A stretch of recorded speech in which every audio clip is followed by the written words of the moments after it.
James, honey, did something happen to you? After we got separated in that long hallway?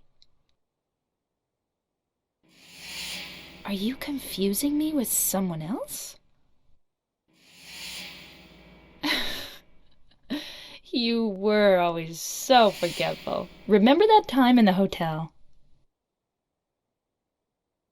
Maria? You said you took everything, but you forgot that videotape we made. I wonder if it's still there. How do you know about that? Aren't you Maria? I'm not your Mary. In my restless dreams, I see that town. Silent Hill. Silent Hill 2 is one of my favorite games to revisit. That said, it's one that needs a fair amount of time in between playthroughs. Silent Hill 2 seeps into you, something that needs time to digest. There's good reason for 20 years on, this title still hangs heavy over the series, over survival horror, over games in general. Few games have been dissected, picked apart, and debated like Silent Hill 2 has. For good reason. It's a mostly self-contained story in which the cult and the lore of the series falls mostly to the background. Instead, we go into depth with these characters, with an execution that's unmatched. So let's dig into why, 20 years on, Silent Hill 2 has such a fascinating legacy and following in the gaming landscape. For this video, I'm playing the PC version of the Enhanced Edition, and this is probably the best way to play it. The game is more or less abandonware, so it's pretty easy to find. Oh, and we don't speak of the HD collection. Someone at fucking Hijinks Studios thought it was necessary to change the fucking font to Comic Sans in the HD version. Yeah, cause The first Silent Hill, looking to capitalize on the growing survival horror genre, sold well with hitting over 2 million units sold. Creation of a sequel began shortly after the release of Silent Hill. To note, Team Silent had a number of shifts and change in personnel. Some key members of the first title left. Director Keiichiro Toyama and monster designer Naoko Sato left Konami to work on Forbidden Siren. So I was going to do a bit here about the whole idea of Team Silent, the number of changes the team had during its short lifespan. I came across this channel, The Gaming Muse, which looks into the people working on the Silent Hill titles. It's well researched and I recommend viewing if you're interested in learning behind the scenes, card here in the description below. Takayoshi Sato worked with writer Hiroyuki Awaku to craft the story. Takayoshi was the mad lad who did all the CGI work in the first title in order to receive proper credit. The story was heavily influenced by the novel Crime and Punishment. Silent Hill 2, we're playing as James Sunderland, an everyman who's come back to Silent Hill. He got a letter from his dead wife who passed away 3 years ago to come back to town, back to their special place. We begin the descent into the town, making our way through the thick fog. It's quite a stroll to get there, and the team did so to really build that feeling of no turning back. まず最初のその展望台から森までは一度その街に着いたら引き返せないような距離を出すことによってその孤独感とか不安感とかその隔離された街に来てしまったっていう感じとかっていうのを出したかったんでゲーム的にはかなり危険で挑戦してみた部分ではあるんですけどわざとあれだけの距離を And we run to a woman named Angela in the cemetery, and something is really off with her, and our character. Then we're into the town proper, and we're off to get to the bottom of what's going on here. One thing I mentioned in my Silent Hill 1 video is the lack of facial animations did hold some of the story back, beyond the short FMVs in which there was no dialogue. Thanks to the better technology going from PS1 to PS2, this was no longer an issue. Facial animations here were done by hand, and 20 years later, they still look great. Motion capture was used for the body movements that were very deliberately scripted. This addition adds so much more to what they were able to do with the plot here. Actions, after all, speak louder than words. The fog returns to help with the eerie atmosphere. It was used in the original as a technical workaround and ended up staying for how it added to the atmosphere. The camera can be controlled, however there are moments where a shift will happen to bring attention to an item. James will also look in the direction as well, so you shouldn't really be having any issue of missing items. They could have gone with a different approach with having shimmering items, but I feel here this approach is just fine. Returning to work on the sound design was Akira Yamaoka. The soundtrack here is quite different from the original, but just as good and fitting for what Silent Hill 2 goes for. Gone are some of the twangy guitar tracks that felt right out of Twin Peaks. The industrial feel that a good portion of the original soundtrack had is mostly gone. Instead, we have some simple yet hauntingly beautiful piano and guitar tracks during scenes. There's a few tracks invoking that trip-hop feel of bands like Massive Attack and Portishead. And the other tracks that play during gameplay are cold, unsettling, haunting, mechanical in a way but not industrial. Sound design can make or break the immersion of games, especially ones focused on horror. Here, sound knocks it right out of the park. Gameplay is mostly similar to the original, with a few tweaks here and there. We'll either be out on the town or we'll be inside. Unlike the first title, the streets aren't as unusually wide here, but there's still that sense that things quite aren't right. Of course, where is everyone? What's with all the fog? What's with the hole that used to be here but is gone now? And what's with all these monsters navigating around? The radio returns here to let us know about enemies approaching. The game never really relies on jump scares, although there are some cases with some sounds in the background that will jump out at us. One thing to know about the enemies here, not on design, which I'll cover later, is that they're nowhere near as aggressive as they were in Silent Hill 1. The first title had a number of enemies that would hunt you down. Here, they really scaled that back, and that's fine. For what Silent Hill 2 goes for, it didn't really need to be filled with combat. Not that the first one was anyways, but it's much easier to simply negate enemies altogether here.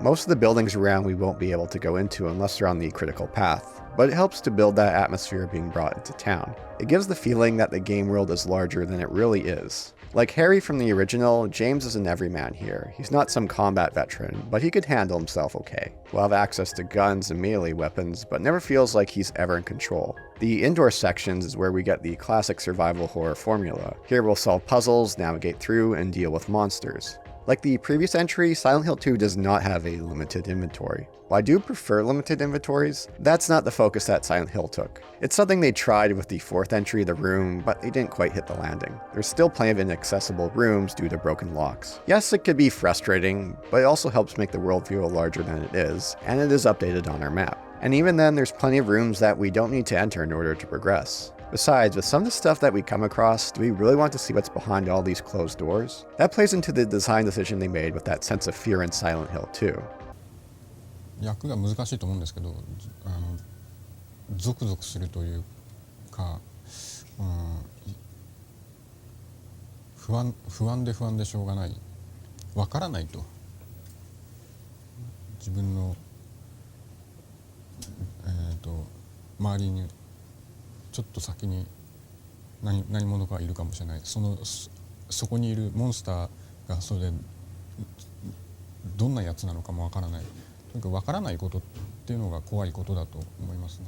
One of my favorite additions of Silent Hill 2 is being able to choose the riddle difficulty. In Silent Hill 1, this is not an option. This is something I wish more games would do. For this run, I chose the riddle difficulty of hard, and there were a couple times I had to hit the internet and get some guidance going forward. Even though I've played it before, though it has been a while.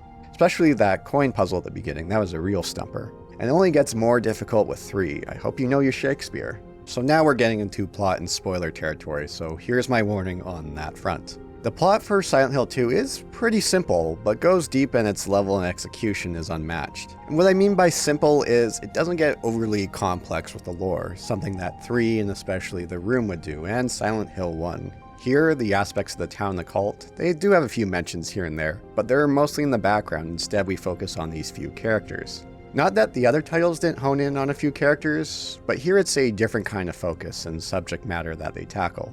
Silent Hill has always had that aspect of psychological horror, but it's here in Silent Hill 2 where they explore it the most.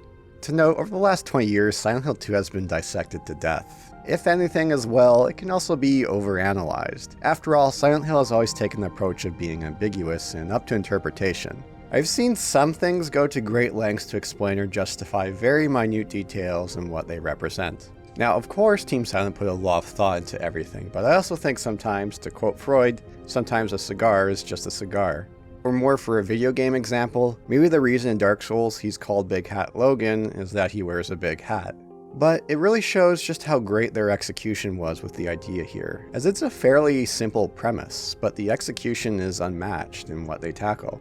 Over the years, staff have tweeted out various answers to fan questions that they've received. Granted, again, this could be up to interpretation as opposed to being word from God here. Again, that's part of the beauty of Silent Hill, it just knows how to hit that right level of ambiguous nature that adds instead of detracts from the story. To be clear, some takes and interpretations are better than others. He doesn't really, he's not remembering well because the town is making him stupid. So let's take things back and go to that first conversation with Angela. It really nails that dreamlike David Lynch quality. I'm kind of lost. Lost? Angela here is only 19, despite looking quite a bit older. The voice actress who plays her, who also plays Claudia in Silent Hill 3, was around 40 at the time. Now, one criticism that Silent Hill likes to get is the stilted dialogue, but really models that David Lynch style of things not being quite right in this dreamlike atmosphere. And one character in particular will really make it clear that this choice was deliberate. Let's talk about the enemy design here. As great as they were in Silent Hill 1, there's something very different about them in Silent Hill 2, but are very fitting. Masahiro Ito was the lead design for these. In the first game, these monsters came from the mind of Alessa. Here, it's the town's reflection of James, of guilt, and his feelings for his dead wife. And we'll get more into that as we get more information as the game goes on. Here's him in an interview talking about the process on some of these monsters. できるだけ元は人なんだっていうところをこう想像させた上で、そこでそのモンスターが人間とはちょっと違うこう、例えば体が折れすぎてしまうとか、その這いつくばって早くこう移動するとであるとか、そういうギャップにしたんで、例えばこう酔っ払ってる人とかはこう普段とちょっと違う動きとかしますよね。そういう意味ではそれに類する、例えばこうなんかちっちゃい子がこう頭が大きいからこうバランス崩して歩くとか、そういったのを主に参考に。The first major indoor section, or even dungeon if you want to call it, is the apartments. It's here that we do some puzzle solving, that we get items to use other words, and deal with monsters. Of course, here is that first scene with Pyramid Head.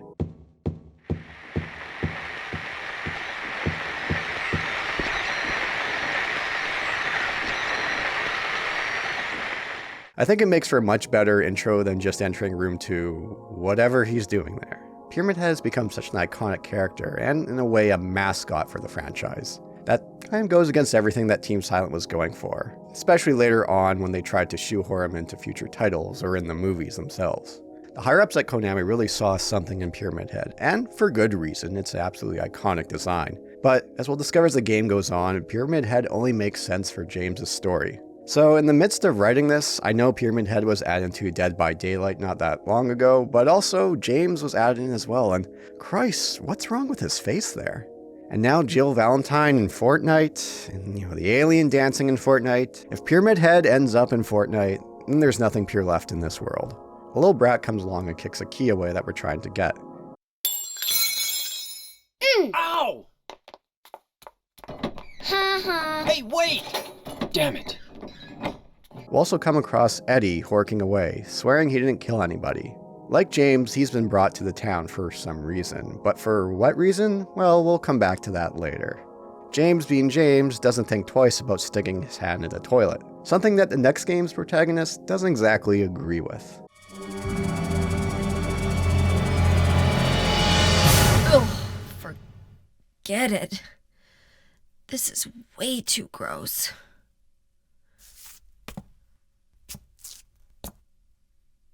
Who would even think of doing something so disgusting? In one of the game's most memorable and pivotal scenes is Angela in this room with the mirror with the knife. The scene does provide some answers, but also brings up so many more questions as well. Does Angela's mother live in town? Just when she's about to give an answer, the conversation goes in a different direction. And the way she's talking here, how she reacts to James approaching her, there's a lot that can be derived of what's happened to her without outright saying it at this point.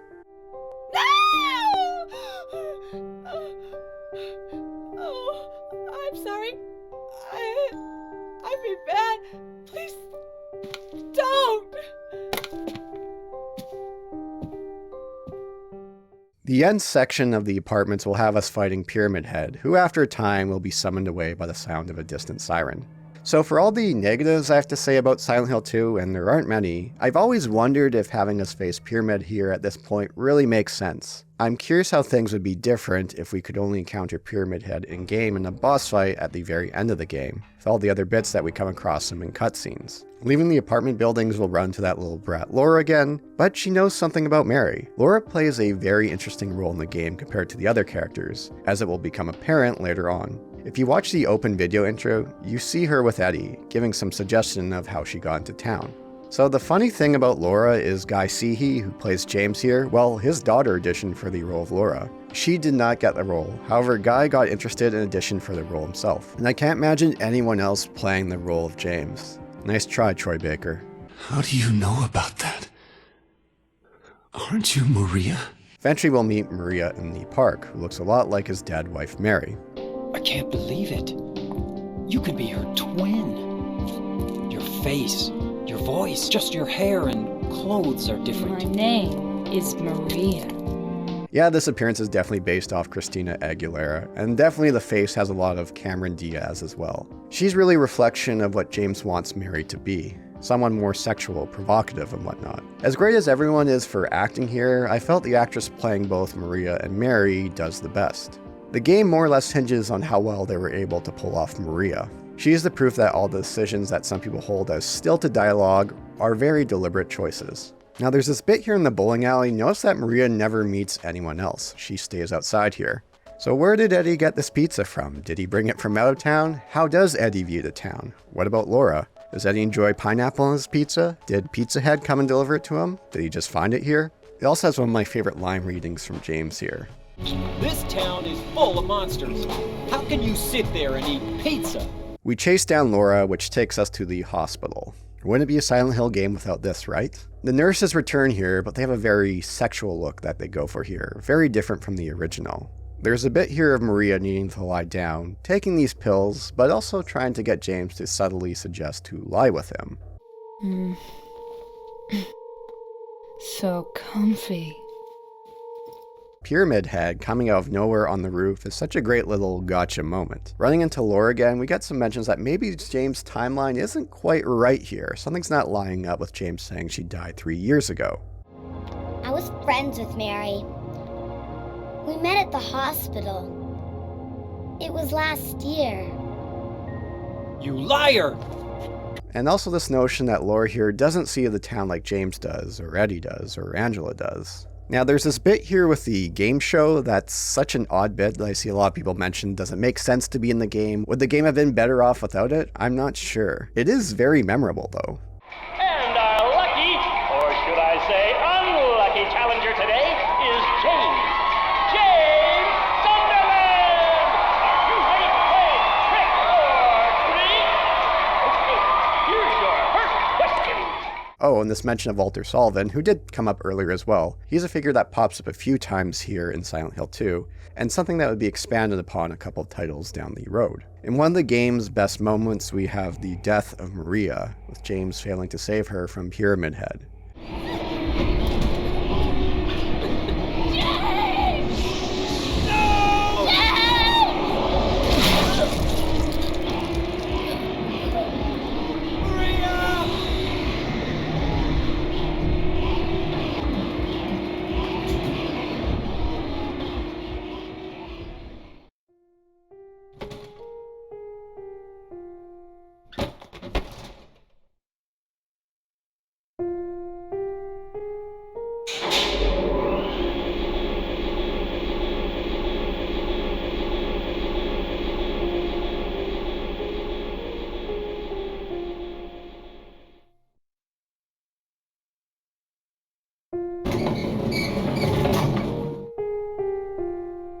There's that great period afterward of reflecting of what we just gone through with that simple, hauntingly beautiful piano melody in the background.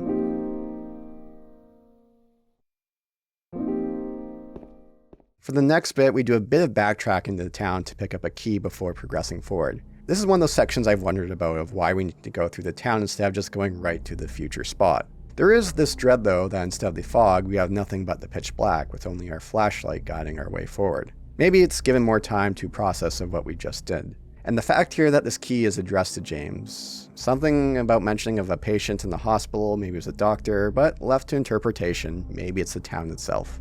Now we get to what I feel is Silent Hill 2's best section, the descent into the prison. And just before the drop, we'll come across this painting of Pyramid Head. Nothing here really makes sense of the layout, the constant drop down to holes. We get further and further into the psyche of James. And down here we come across Eddie, who's succumbed to his madness. He seemed to have lost it a bit. Killing a person ain't no big deal. Just put the gun to their head, pow. Whereas before we saw him next as someone who was dead, vomiting, here he's relishing in it. How he killed that man because how he was coming at him and how he was looking at him. And how he's seen killing as not a big deal and how it's a solution. He doesn't seem to be looking for forgiveness here, as he mentioned in the bowling alley with Laura. But if you did something bad, why don't you just say you're sorry? Well, I guess I run away a lot too. It's no good. They wouldn't listen. Nobody will ever forgive me. But there's also some bits here where he cuts back and forth, seemingly not wanting to, but realizing how killing did solve this issue. And we'll see how James deals with this later. Some of the more notable moments here are those strange sounds in the cells, and of course the galloping horse room.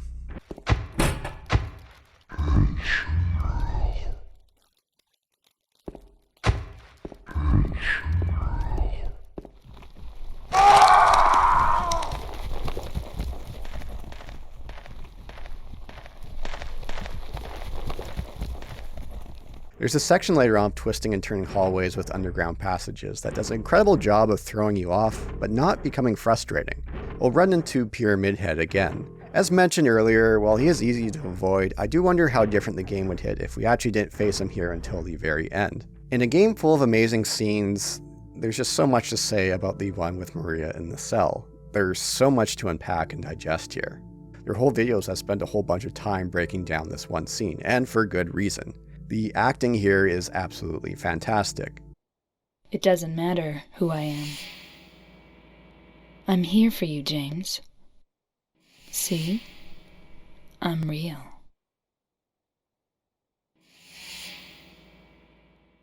Don't you want to touch me? I don't know.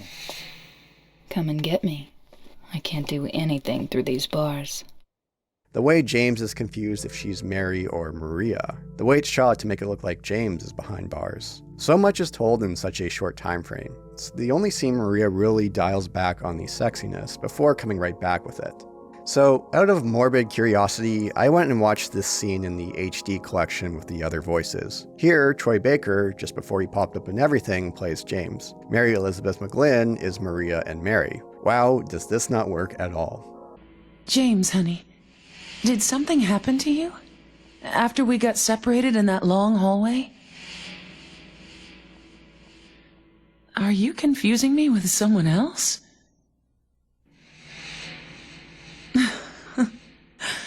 You were always so forgetful. Remember that time in the hotel? Maria? You said you took everything, but you forgot that videotape we made. I wonder if it's still there. How do you know about that? Aren't you Maria? I'm not your Mary.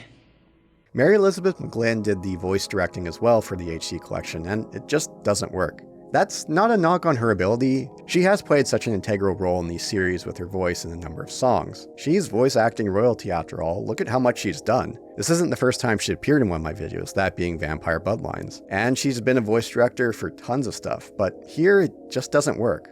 The style of Silent Hill requires a very certain type of direction, that David Lynch style. If you had someone else come in and try to direct David Lynch's work, it just wouldn't happen. That's the same case here. We'll run into Angela again, and good lord, there's a good reason that the subject matter isn't really tackled in games. It's very tough to do well.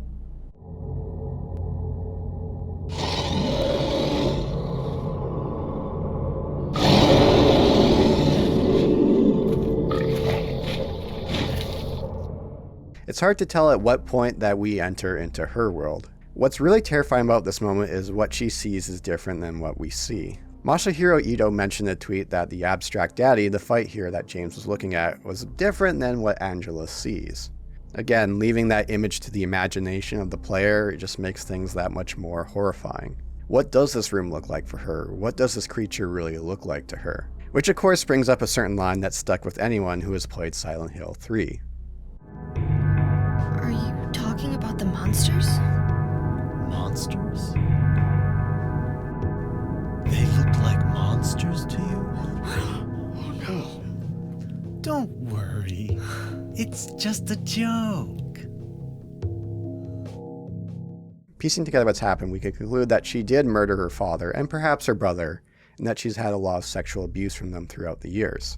That's what makes Angela's story so tragic, with how much hell she's put through and how much she believes she deserves it. You're only after one thing! No, that's not true at all. You don't have to lie. Go ahead and say it! Or you could just force me. Beat me up like you always did. You only care about yourself anyway. You disgusting pig. We'll come across Maria's cell and she's dead again. With her face, it's more in line of what seems to have happened with Mary and that disease. So to note about that damn disease, as James calls it, it's something the game doesn't get into and doesn't need to. It's not really the focus. James does mention when looking at medical books later that they never really did him any good. Eventually we'll get to the graveyard here with some recognizable names, such as ourself, Eddie, and Angela, and one also of Walter Sullivan. James, we drop down, and then we come across Eddie once again. At this point, just like Angela before, we enter into the world of Eddie here, a cold room full of tubes, dead bodies on the ground. Again, it's up to the player to what Eddie sees here. He's succumbed to this revelation that killing people is okay to get his revenge on those who have picked on him his whole life. Next room is a meat locker, perhaps how he sees himself, or those in his life who have made things this way for him. He accepts what he's done, but in a way that doesn't seek forgiveness, instead wants to go forward with killing to address his solutions. And what has he killed? Well, outside the town, he does mention this dog, and I wouldn't be surprised if he killed at least one person out in the world prior to Silent Hill. You know, if there was a case of where you could say the town made him stupid, you could at least make some mention and some leeway with that in regards to Eddie. James is coming close to his revelation, what he has done, but Eddie here has gone over the edge, and after a poorly worded question by James, Eddie is after him as well. Eddie, have you gone nuts? I knew it. You too! You're just like him, James! To make our way to the town, we have to take the boat across the lake. Instead of just cutting over, we actually go through with it. It's just a small little bit, but gives us time to reflect on what we've gone through and what lies ahead for us. We know something here is at that hotel, and it definitely gives that feel that this is going to be the ending here, and we'll get to the end of the story. It's also interesting when you complete the game, it mentions how fast you did this. In a way, it's like the intro. They didn't need to have that long walk down, but it's really there to really isolate ourselves from it. Here, there's really no turning back. We come across Laura again, mentioning she's looking for Mary, and got this letter from Laura that Mary wrote for her, and we get some insight of they were at the same hospital, but also these timelines not lining up, again with bringing into question what James has said about her dying 3 years ago. Laura, how old are you? I turned 8 last week. So, Mary couldn't have died 3 years ago. Could she really be here? Is this the quiet, beautiful place she was talking about? There's a nice little bit here near the end where you have to drop off all your items in order to progress forward through an area. And despite this point, when I was playing, I usually just ran past enemies. It's still not having that on you, that it's just in case something goes wrong. It is quite unnerving. And there is some relief once you get back to a room and you're able to collect everything. And of course, we make it to the room that James has been looking for with a videotape that's been mentioned, and it's leading up to that moment of revelation that could put together all these things that have also mentioned that some of these timelines are off that James has been talking about. It's something that he's had there, but he doesn't really want to address until now, and it's just simply a magnificent, beautiful moment.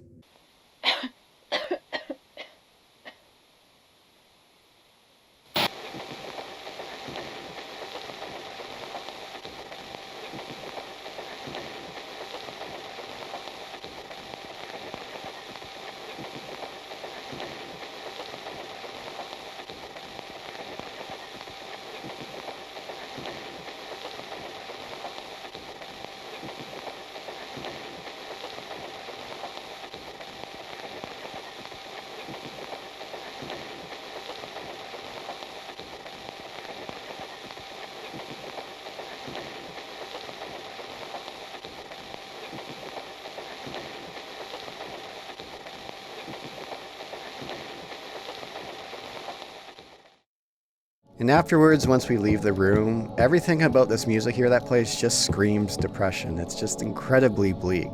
Now everything is damp and wet.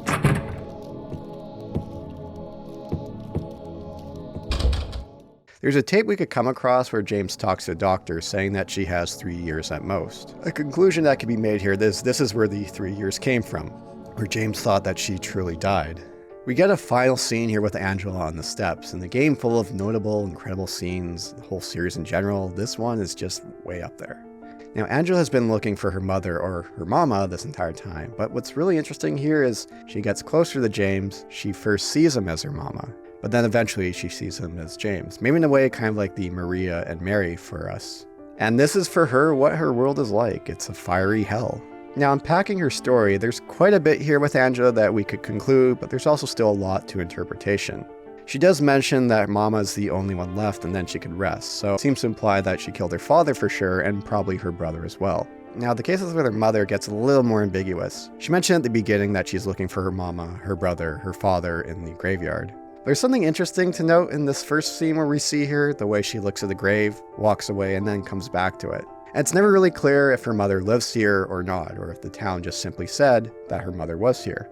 And also in this scene, the way she touches the grave as well, she touches it as she mentions her father. Whether that's meaningful or anything, I guess that's really up to the player. And Angela is just such a fucking tragic figure. She's dealt an incredibly unfair hand with what she's had to go through. She comes to the town to realize what she's done, but also what she's gone through and how she believes she deserves it.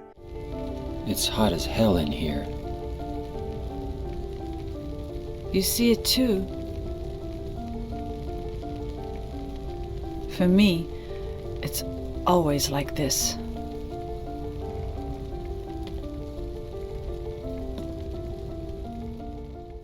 So in one of the cases where the game really spells things out, James mentions that Pyramid Head is a reflection to him to punish his own sins. So as I mentioned throughout the video, if they kept Pyramid Head at arm's reach that you can only see him in cutscenes beforehand, I'm wondering how much more imposing or how much more the scene would hit as a result of not having to deal with him face to face until now. So with that, we're in the final stretch, and depending how we've played throughout the game, we'll get different endings accordingly. There's 3 endings with the initial playthrough. This depends on a number of factors, such as how you are around Maria, how much damage you take, how much you heal, listening in on a few certain things. With that, in my ending, we get Maria as the final boss. I understand now. It's time to end this nightmare. No, I won't let you. You deserve to die too, James.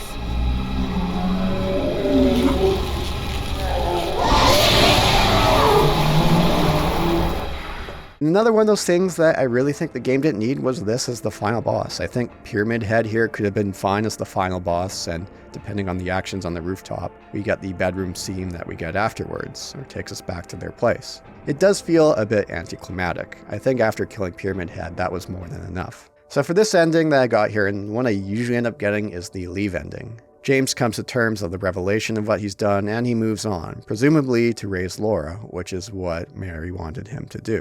But there's also the case of the in water ending making sense. In a way, it reflects the mindset of Angela. While their circumstances are very different, they both punish themselves in the end of their lives, assuming that Angela passes away. And then there's the case of the Maria ending. This is more of the downer ending, that James succumbs to Maria and wants her to be there for him. But also leaving the town, there seems to be that indication that she's going to get sick and the cycle will repeat itself. This can be a reflection of Eddie's mindset, of accepting what's happened, but not learning what the town is trying to teach him. And the letter. It's been a couple of years since I played this, and that letter is, wow. This is some of the best voice acting I've ever heard. I can't tell you to remember me, but I can't bear for you to forget me is one of the heaviest fucking things I have ever heard.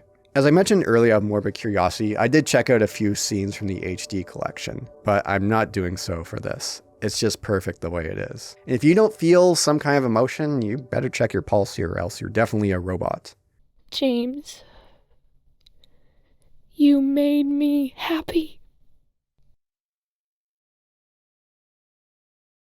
So as far as the quote-unquote canon ending goes, it seems to point more towards in water. That's been mentioned a few times by some of the developers on the game, which again could be up to their interpretation. In Silent Hill 3, Douglas mentions he went to Silent Hill on a missing persons case. Once, on a missing persons case. Never did find him. This could be James, but who knows, this could also be Eddie or someone completely unrelated. Maybe James left with Laura, start a new life under a new name. This is also brought up in Silent Hill 4 with Frank Sunderland. James's father. There is mention that his son and daughter-in-law disappeared in Silent Hill a few years back. This one feels more concrete that he does pass away, but again, it's up to interpretation. There's a little side story here with Born from a Wish. It's an interesting experience, but it's not essential. It does add more into Maria and her role in the story. Oh, and this one puzzle here really threw me for a loop. It does get more into the cult aspects that the main game mostly forgoes. It's not an essential experience by any stretch, but does have some interesting moments here. There's a reason it doesn't really have a lot of discussion around it. Maria, the gods are here. You know it too. You were born in this town. I'm not sure God is the right word. This is a dead end. There's nothing beyond here. I know. So, what if I had said I believed in fate? That James. He's a bad man. James. So 20 years later, Silent Hill 2 still hangs so heavy over the rest of the series, over survival horror, even games in general. There's a reason that people still pick this game apart 20 years later. Team Silent did the right thing in not trying to make Silent Hill 2 Part 2. Instead, with Silent Hill 3, they continued the story of Silent Hill 1, and Silent Hill 4, they took things in a very different direction. And afterwards, when Team Silent was disbanded, the versions that came from Western studios always seemed to try to replicate that Silent Hill 2 magic, but they never could quite get it right. They brought back Pyramid Head or tried to make their own equivalent, but they could just never get it right for good reason. Tadahashi Ito mentioned in the pitch for a Silent Hill title that never came to be that they would kill off Pyramid Head right at the beginning to just get it out of the way. As mentioned, the character has become so iconic, it simply doesn't make sense for it to exist in the game without James. Silent Hill 2 is such a great game to me, but it also can take a lot out of you. It's not like, say, a Resident Evil where I could fire up at any time and have fun with. I never think to myself I'm just going to fire up Silent Hill 2 just because. It's an incredible game, but it's also incredibly draining in how much you're able to accomplish in such a short time frame. And there's few games that can really match that same level, that really gets under your bones. Many have tried, but many have missed the point. Konami's missed the point. Hawking out development to Western devs missed the point. Silent Hill 3 and 4 never felt like they were trying to replicate that magic that they hit with Silent Hill 2, but instead did their own thing. They had the foresight to realize that they couldn't match it again. Silent Hill 2 is an essential experience of anyone in regards to horror and even just video games in general, I find. There's good reason that this game has had so much debate and discussion over it for 20 years, and that's not going to change anytime soon. That's what she said. This town is full of monsters. How can you sit there and eat pizza? She said she was fine by herself. She said a fatso like me would just slow her down. Forget you.